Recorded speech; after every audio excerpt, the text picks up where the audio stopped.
Okay, Gaelle. So, this is my first podcast, my first mini podcast specifically for one person. And I'm starting off with you because, first of all, you're awesome and you helped me a lot with the project before I even really started. You gave me some really good advice and you asked me a question which I think is really cool. And I think you're answering it for yourself right now, but I'll give you my take on the matter. Here we go. You asked me, do you think it is possible to travel in a continuous way? Have stability without having a dent somewhere? Is there some balance you can strike while traveling, always feel at home, and never have to go back? I have been wondering for a while. So I'm going to answer your question part by part. Do you think it's possible to travel in a continuous way? Yes, and I don't need to think. I know so because I've done it for the past 3 to 4 years. I mean, of that time, I really spent a good 10 months out of each year traveling, if not more. I only go home in the summers, and even when I'm home, I spend a good third of the time to half of the time traveling in Europe. So, so yes, it's definitely possible, no doubt about it. And to have stability without having a dent somewhere, there's something very interesting that happens when you travel all the time, especially the way I did it, because it was essentially being homeless, right? And I rarely, would book a hotel or a hostel. I usually would show up somewhere. I would know nobody. Sometimes try to see if a friend had a friend, but usually I wouldn't know anybody. And I would have to figure out my needs once I got there, and often not even speaking the language. I mean, for me, I did this to figure out who I was, right? And the process of doing this, of being in ever changing environments, everything around you changes all the time, that you figure out what part of you is there and is true in all the different environments you're in, and what is the part of you that changes depending on which environment you're in. A lot of who we think we are depends on the environment that we are in. It depends on what you mean by stability. It depends on what you expect and what your expectations are. If you are willing to lower your expectations, then yes, you can have the stability you need, I believe, everywhere. And you have a baby, and that for me is incredibly interesting. I always wondered what it would be like to travel with a baby with me. And that for me is a fascinating question. I would be interested to see your take on the matter because I know that you've been moving around, and to do so with a kid for me is really amazing and awesome. And that's something I hope to do if and when I do have a child. I know a lot of people are very scared to hear this because I would be a crazy dad. I'm probably not the best person to ask about stability because I'm a very unstable person. I'm all over the place. I go from one extreme to the other, and I'm comfortable with that and I like it. But I definitely am crazy. And most people would not want to live the life I have led. And a lot of people would probably go completely insane. And a lot of people would probably argue that I am completely insane already. But it's working for me now, so it can work. Is there some balance you can strike while traveling? Always feel at home and never have to go back? Yes. You can strike that balance, but you can also always feel at home, because I believe if you trust people, if you're open to strangers taking you in, I believe you can find family everywhere you go. But if you're lucky, you have a family of your own, and you will never have other people like that in your life. Those people are special to you, and your home will always be your home. And I believe I say home is where the heart is. I really believe this. And you can carry your heart on your sleeve. You can be at home everywhere you are, but there is special significance to the people you grew up with and who nurtured you, and that will never change. As for never having to go back, if you have a home to go to, you probably will want to go back, but you do not have to go back. You're free. You can vagabond indefinitely, I believe. And people say it's only possible when you're young, right?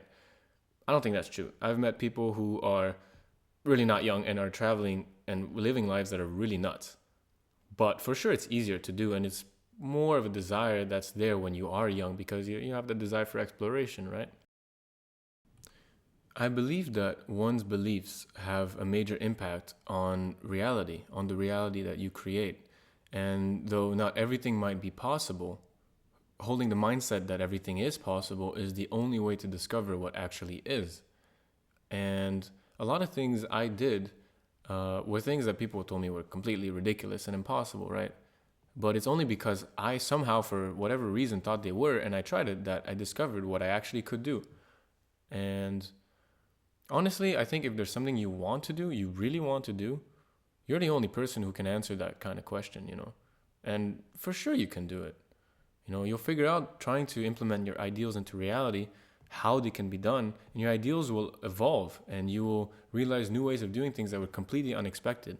Oftentimes, I had a goal or there's something I really wanted, and it tends to happen to me in a way I completely did not expect.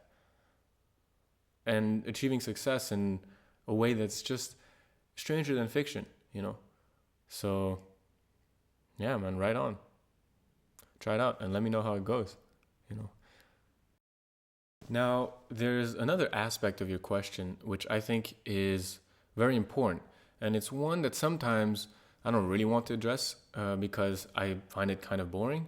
But actually, it's not boring at all. It's just that it's not something I like to think about, and that is the logistics. You know, it's all fine and dandy for me to say that, you know, yeah, you have your ideals and all that is possible, but the real question for a lot of people is logistics. Like, how do you actually make it happen? Most of the time, people feel like the thing that's limiting them is money, right? Or time.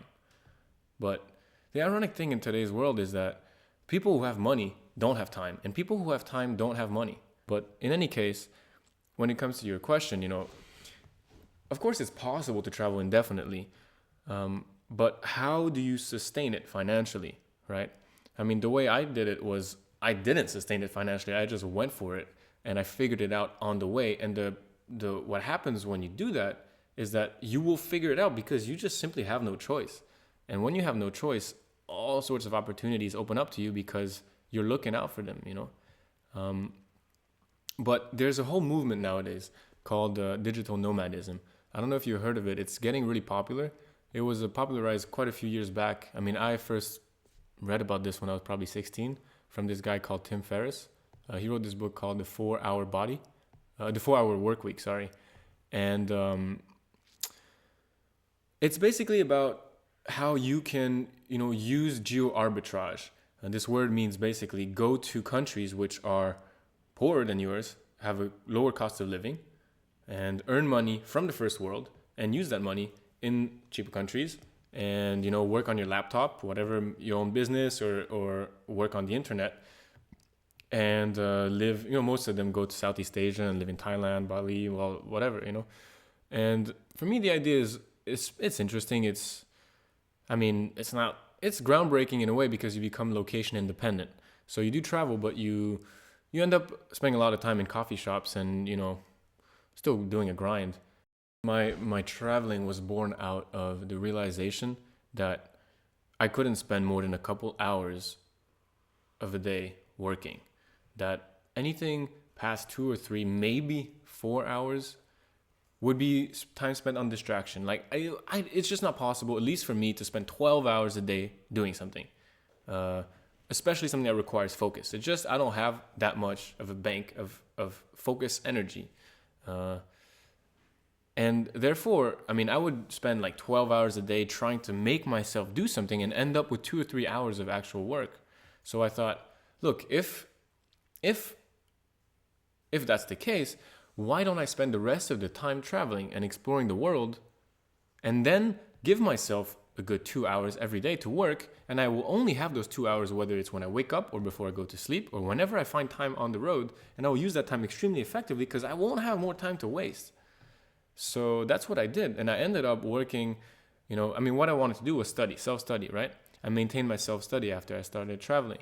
And I self-studied in buses and trains and got in the middle of nowhere in between borders, just like sitting under a tree and pull out my computer in the middle of nowhere and do my 1 hour or 2 of work.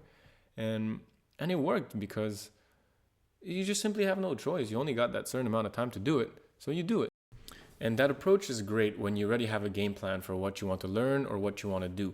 But if you are working on concept heavy learning, or you're trying to you need time to introspect and come up with something new, that's likely not going to work because the grind of travel, all the things you need to deal with, the free time you will have every day will not be much. And it's not enough to sit back and really consider a lot of things. It's doable for tasks you need to accomplish. Or, for example, I was learning things. I already had everything planned out, so I just had to go through it. But let's say I was trying to learn, theoretical physics, or if I was trying to do some complex mathematics, it would be difficult because I need to actually really think about that and have a peaceful mind to do it. So it works for certain types of things.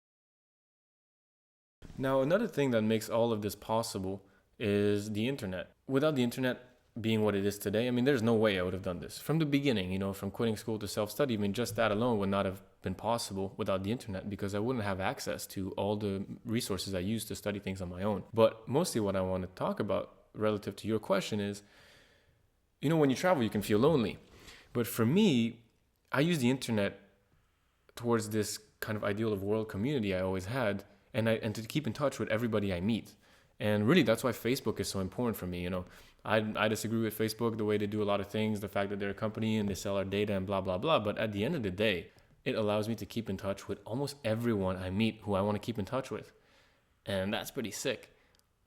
So yeah, I can be anywhere and I don't feel a need necessarily to go home because I'm in touch with my whole family. I'm in touch with my friends back home, and I'm in touch with all the friends I met traveling.